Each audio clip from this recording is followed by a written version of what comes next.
Okay. Gemini! Hello, my dear Gemini! Second half of July. This is from July 16 hanggang sa katapusan, mga my dear Gemini. And this is a general reading. Okay, so itong energy na to is, di wala man lang ako sinabi kung para saan tong reading na to, nahulog ka na lang ng basta-basta. We have here the energy of mass. Okay? Mass. So, dahil wala akong sinabi na energy kung para saan to, i-adapt natin to, pwedeng sa'yo, pwedeng sa outside. Kasi itong reading na to is inside and outside energy. Pwedeng mong energy and pwedeng energy din ng somebody that is connected to you or somebody that is close to you. Okay? So, this is more on deception, my dear. Deception, panloloko. Energy ng mass. Okay? So, posible na merong tao nanloloko sa'yo or ikaw ay nagkukunwari. Okay? Posible. Okay, let's go tayo, my dear Gemini.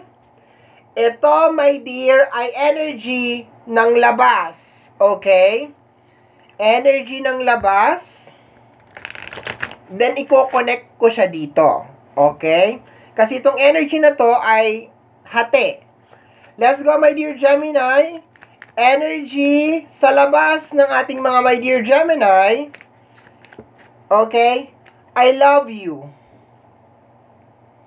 I love you. Okay? So, posibleng merong tao na nagkukunwari na hindi kanya mahal. Naggagalit-galitan, my dear. Okay? Pero mahal ka niya. Okay? Posibleng merong tao, my dear, na tinitiis ka niya. Ayaw ka niyang kausapin. Nagmamatigas, my dear Gemini. Yun ang nakukuha ko dito. That is the combination of these two cards. Okay? Nagmamatigas, pero merong lihim na nagmamahal sa'yo, my dear Gemini. Okay? So, let's go na tayo sa'yo. My dear Gemini, maliban sa merong lihim na nagmamahal sa'yo, sana all, punta na tayo sa energy ng iyong past. The Ace of Wands. Or the Ace of Speed. Ay, Ace of Sword. Okay? Speed, Sword. Tama. Sword to. Sorry naman. Okay. So, Ace of Speed. Energy ng past. So, my dear Gemini, ikaw to eh. So, nag-start ka dito ng something. Meron kang ginawa na posibleng labag sa loob mo. Parang may tension na namumuo dito, my dear, in the past. Posibleng itong tao na nagmamatigas, nagkaroon kayo ng hindi pagkakaunawaan. Okay? Posibleng nagpapanggap ka rin, my dear Gemini, na hindi mo siya namimiss. And then, nagpapanggap lang din siya na hindi ka rin niya namimiss. In short, nagmamatigasan kayong dalawa. Okay? But so far, my dear, sa energy ng Ace of Swords, gumawa ka, my dear, ng isang desisyon na posibleng hindi mo talaga gusto. Okay? Kasi Ace of Swords yan or Ace of Speed. Okay, diretso na tayo, my dear, sa second half of July. Parang very practical, my dear, yung nakukuha ko dito. The Eight of Diamonds. Energy ng work, energy ng pera. So, posible, my dear, na mas pinili mo ang work kaysa sa kanya. Mas pinili mo ang trabaho. Mas pinili mo ang pagkakaperahan kaysa sa kanya. Yun ang nakukuha ko dito. Let me see. Energy ng iyong second half of July. We have here the Five of Flowers. Okay. Sa energy ng Five of Flowers, my dear Gemini, nakukuha ko dito, wala pa, the Jack. Okay. Five of Flowers. Okay, wala pa ako nakukuha.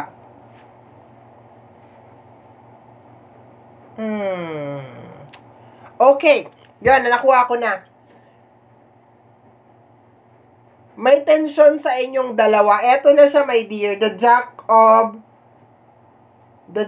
of Diamonds. Eto na siya. May tension sa inyong dalawa nitong posibleng mas bata sa iyo to. Younger yung kanyang energy. No? Mas ahead ka sa kanya. Okay? Mahal ka naman niya, my dear, pero meron kang problema sa kanya. Baka ang problema mo sa kanya ay wala siyang trabaho or hindi siya nagtatagal sa trabaho. Yun ang nakukuha ko dito, my dear. Sa energy ng mas pumapasok ngayon yung energy na medyo may pagkasinungaling tong tao na to. Mapagpanggap. Hiniwalayan mo siya. Yun ang nakukuha ko. Okay, last card tayo sa energy.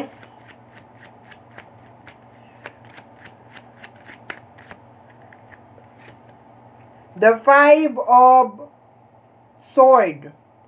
Posibleng, my dear, na magkita kayo nitong tao na to. Posibleng magparamdam sa iyo itong tao na to, my dear, second half of July. Okay? Somebody na kinat off mo. Okay? Posibleng relationship. Magkita kayo ulit. Pero ikaw, mas pinapriority mo kasi yung energy ng trabaho. Okay?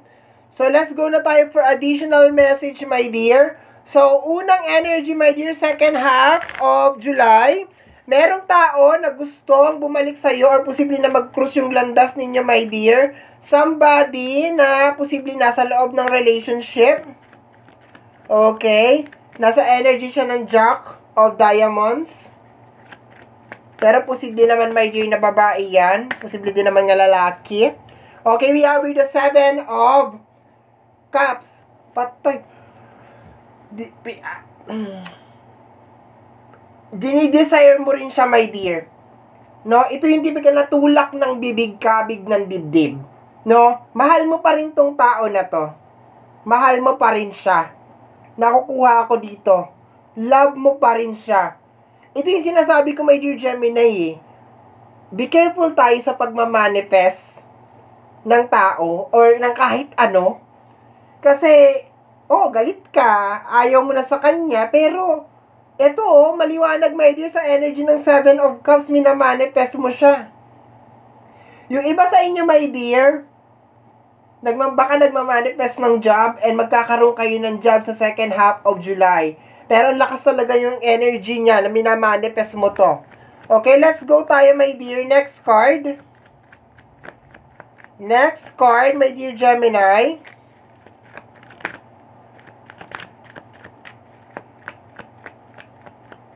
Next card.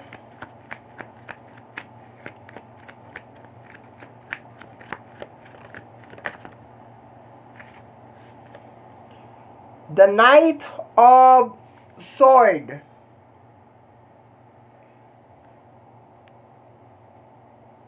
Oo, my dear, babalik siya.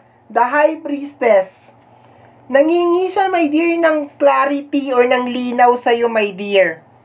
Parang meron siyang gustong malaman galing mismo sa'yo kung mahal mo pa ba siya. Yun ang nakukuha ko dito, my dear. Somebody na kinat off mo, my dear, ang nangihingi ng clarity. Second half of July. Gusto niya malaman kung it's over na ba sa inyong dalawa. Okay? Yun ang nakukuha ko dyan. Next card. Magbabalik siya. Posibleng energy. The Lover's card. My dear, magbabalik siya. The Lover's card. Magbabalik siya, my dear. Yung kinat off nyo. And pakiramdam ko, magkakaroon dito, my dear, ng parang misunderstanding sa inyong dalawa. Okay, next. Last 4 cards na lang, my dear. Last 4 cards. Parang ayoko gamitin to, my dear Gemini. Balik tayo dito sa regular set of cards. Mas intriguing yung kanyang energy. Last card. Last 4 cards pala, my dear. We have here the Two of Speed. Pilit mong tinatanggi, my dear, na hindi mo siya mahal. Pero mahal na mahal mo siya. Minamanifest mo siya eh. Ayan o. Yung iba siguro sa inyo, denial. Pero dito, my dear, hindi na talaga mag-work yung connection yung dalawa. Hindi na talaga. Kasi, mahal nyo yung isa't isa, pero punong-puno ng pagpapanggap yung relasyon nyo. In short, merong hindi nagsasabi ng totoo. No, meron hindi nagsasabi ng totoo, puro pagpapanggap. And kailangan magkaroon ng closure yun, my dear. Pinababayaan ka niya dito sa side na to. Ikaw to Gemini, Ikaw to. Ang pinagtataka ko, bakit nangihingi pa siya ng closure? The Joker. Gusto niya, my dear, mag-work pa yung relationship. Siya yung pursigido, my dear. Ikaw, siguro paminsan-minsan, pag malamig, kumukulog, kumikidlat, yung mga ganon, namimiss mo siya. Yung mga ganyan, malamig yung gabi, tahimik, yung nagmimiss mo yung meron kang ka-text, meron kang ka-chat, meron kang kalandian, namimiss mo siya.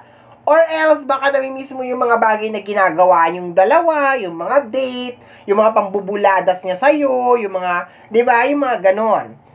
Pero siya, gustong-gusto niya magbalik sa buhay mo, my dear. Gustong-gusto niya talagang magbalik. Somebody that you cut off wanted to go back. The Queen of Hearts. Ayan, manghihingi ng closure to, my dear. Ayan, manghihingi siya ng gusto niya ng explanation galing sa'yo. Ayan, gusto niya manghingi ng explanation galing sa'yo, my dear. Okay, last card na tayo, my dear Gemini. Last card. Posibleng maalala mo na lang to out of no. Bigla siyang sasagi sa isip mo, my dear, second half of July. Last card is the Four of Speed. Wala na to, my dear. Wala na. Siguro pa minsan-minsan namimiss ninyo ang isa't isa. Lalo na siya, miss na miss ka niya, my dear. Miss na miss ka niya. And then ikaw, mas focus ka kasi sa energy ng work over here. Actually, nakukuha ko dito na nagmamanifest ka, my dear, ng work. Okay? Bottom deck of the card is the energy of the Joker once again. Yes, my dear. Makikipag-ayos sa'yo to. Gusto niya makipag-ayos sa'yo. Bottom deck na naman dito sa isa is the Five of Wands. Misunderstanding. Dati mong nakaaway, my dear, ang gustong makipag-ayos sa'yo. Okay? So, my dear, yan ang reading mo para sa yung second half of July. Somehow, my dear, kung nagustuhan mo to, especially kung napadaan ka lang, don't forget to subscribe. Pakiclick lamang po notification bell para ma-update ka sa aking mga upload. And free to like, free to share, free to comment sa lahat ng ating mga videos. Once again, my name is RJ, also known as Apo J. Maraming salamat po, and until next time, bye-bye! Thank you, my dear!